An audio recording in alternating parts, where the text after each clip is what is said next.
एक घने और बड़े जंगल के पास मौजूद एक गांव में रंगैया नामक एक आदमी रहता था। उसका घर उसी जंगल के पास में था। उस घर में वो अपने बीवी और बच्चे के साथ रहता था। रंगैया उसी जंगल में पेड़ों को काटकर उन लकड़ियों को बाजार में बेचकर कमाए हुए पैसों से उसका जीवन चलाता था। ऐसे ही एक दिन लकड़ी काटकर उसको बेचकर आए हुए पैसों को घर ले आता है रंगैया। उसे देख उसकी पत्नी रत्नम्मा ऐसे कहती है, सारी जीवन ऐसे ही काटनी है क्या, लकड़ों को काटते हुए? अब क्या हो गया? क्या क्या हो गया? ज्यादा पैसा कमाना नहीं है तुमको, अपने बेटे को पढ़ाना नहीं है, घर नहीं खरीदना है, हमेशा इसी घर में रहते हुए उन्हीं लकड़ियों को काट कर उन्हें बेचकर जीना है क्या? ऐसे कहती है। जब देखो बस पैसों का ही चर्चा, और कुछ सोचती भी नहीं हो क्या तुम? हाँ, मुझसे पूछना है कि और कोई सोच नहीं है, पर आपका तो सोच नहीं बदल रहा।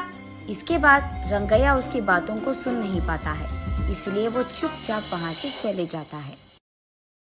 उस रात को रंगैया अपने घर की खिड़की से बाहर देखते रहता है। दूर में उसे एक छोटी सी रोशनी दिखाई देती है और वो ये भी देखता है कि कई सारे गाड़ियाँ बाहर से जंगल की ओर और जंगल से बाहर की ओर जाते रहते हैं। मैं तो हर रोज इसी जंगल में काम करता हूँ। मैंने आज तक लकड़ियाँ काटते हुए किसी को आते या जाते नहीं देखा है, ना ही सुना है। लेकिन हर रोज रात के समय में यहाँ गाड़ियाँ आती जाती रहती है।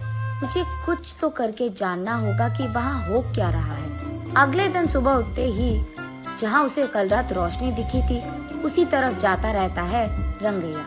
वहाँ उसे झाड़ियों के बीच एक गुफा दिखाई देती है। उस गुफा में वो डरते डरते जाता है। दिखने में वो बाहर से छोटा ही क्यों ना हो, अंदर से वो गुफा बहुत बड़ा था। उस गुफा में गैर कानूनी से कटे हुए चंदन के सारे पेड़ दिखाई देते हैं रंगैया को। उन सारे पेड़ को देख रंगैया को सारा विषय समझ आता है। अच्छा, तो बात ये है कि चोरी से इन चंदन के पेड़ों को यहाँ छुपाकर इन्हें रात के समय में यहाँ से बाहर निकालकर बेच रहे हैं पैसों के लिए। वो उसके चारों ओर देखने लगता है। तब उसे अचानक किसी के पास आने के आवाज सुनाई देती है। तुरंत वो एक चंदन के बड़े पेड़ों के पीछे छिप जाता है। कुछ देर बाद घर जाने की कोशिश में वो उठने के लिए सहारा के लिए नीचे मौजूद पत्थर पे हाथ रख के अपने आप को उठाने की कोशिश करता है। बस पत्थर अंदर गिर जाता है और वहाँ एक छोटा सा दरवाजा खुलता है। रंगैया उस द्वार के अंदर मौजूद सीढ़ियों से नीचे गिर जाता है। तब उसे समझ आता है कि ये गुफा उस गुफा के अंदर है। तब वो देखता है कि उस गुफा में कहीं ऊपर से थोड़ी सी रोशनी आ रही थी। चारों ओर अंधेरा था, लेकिन वो रोशनी जिस दिशा में गिर रहा था वहाँ बैंगन का छोटा सा एक पौधा था। उस पे लंबे और बड़े अच्छे बैंगन फूले हुए थे। तब रंगैया सोचता है कि शायद बारिश या हवा के कारण बैंगन का बीज यहाँ गिर गया होता, इसीलिए यहाँ पे बैंगन का पौधा मौजूद है। चलो कोई नहीं, बैंगन तो बहुत अच्छे दिख रहे हैं, आज अगर इन्हें घर ले जाऊंगा तो आज का खाना तो हो जाएगा। ये फैसला करके वो उस पौधे से एक बैंगन को तोड़ता है। बस रंगैया के हाथ में जैसे ही वो बैंगन आता है, वो सोने का बैंगन बन जाता है। रंगैया आश्चर्यचकित होकर दंग रह जाता है। वो उस सोने के बैंगन को अपने हाथों में लेकर उसे जांचने की कोशिश करता है और तुरंत वो सोचता है कि उसी पौधे से एक और बैंगन ले ले, लेकिन उससे पहले ही उस पौधे पे मौजूद सारे बैंगन गायब हो जाते हैं। रंगैया बहुत निराश होता है। चलो कम से कम एक तो बैंगन मिल गया, अगर ये मैं मार्केट में बेचूंगा तो बहुत सारे पैसे मिल जाएंगे, तब मुझे कई दिनों तक कुछ भी काम करने की कोई जरूरत नहीं होगी। ये फैसला करके उस गुफा की सीढ़ियाँ चढ़कर वो बाहर की गुफे की ओर आता है। रंगैया जैसे ही बाहर आता है, वो दरवाजा अपने आप बंद हो जाता है। उस गुफा से बाहर आते ही चोरी चोरी छुपकर वो अपने बीवी के पास जाकर इस सोने के बैंगन को दिखाता है।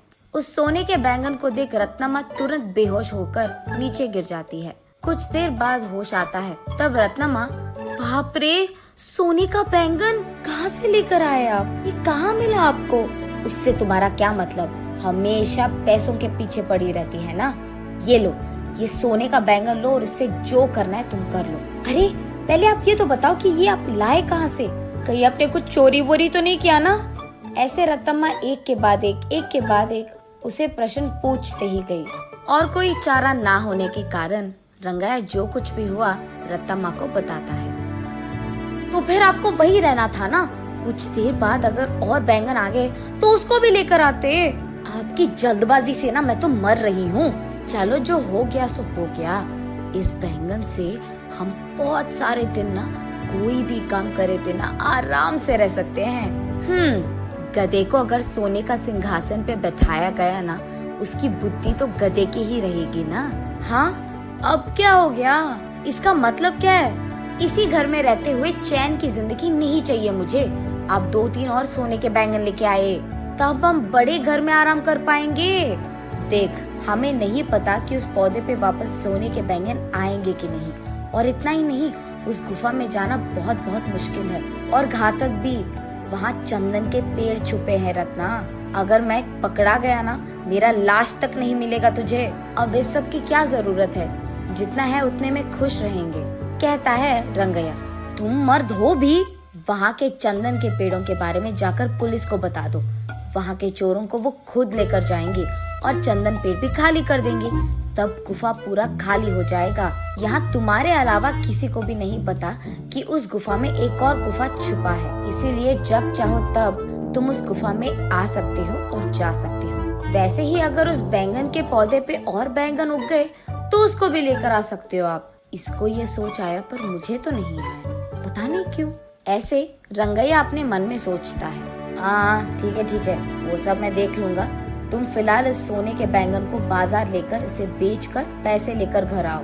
ये कहकर रंगैया उसके घर से सीधा पुलिस स्टेशन जाता है और गुफा में हो रही गैर कानूनी व्यापार के बारे में उनको बताता है। पुलिस वहाँ आकर सबको गिरफ्तार करते हैं और चंदन के पेड़ों को भी वहाँ से खाली कर देते हैं। अब इस कारण गुफा में डरते हुए जाने की कोई जरूरत नहीं थी रंगैया को।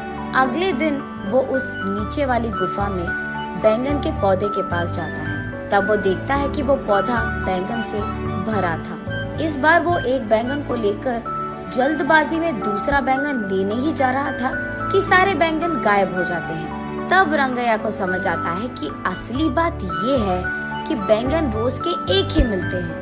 ऐसे वो उस दिन के लिए एक सोने का बैंगन लेके घर चले जाता है। तब रत्तम्मा उन सोने के बैंगन को बेचकर आए हुए पैसों से एक बड़ा बंगला खरीदती है। तब से जब भी रंगैया को पैसों की जरूरत थी, वो उस गुफा में जाकर बैंगन लेकर उसे बेचकर आए हुए पैसों से खुशी से रहता था।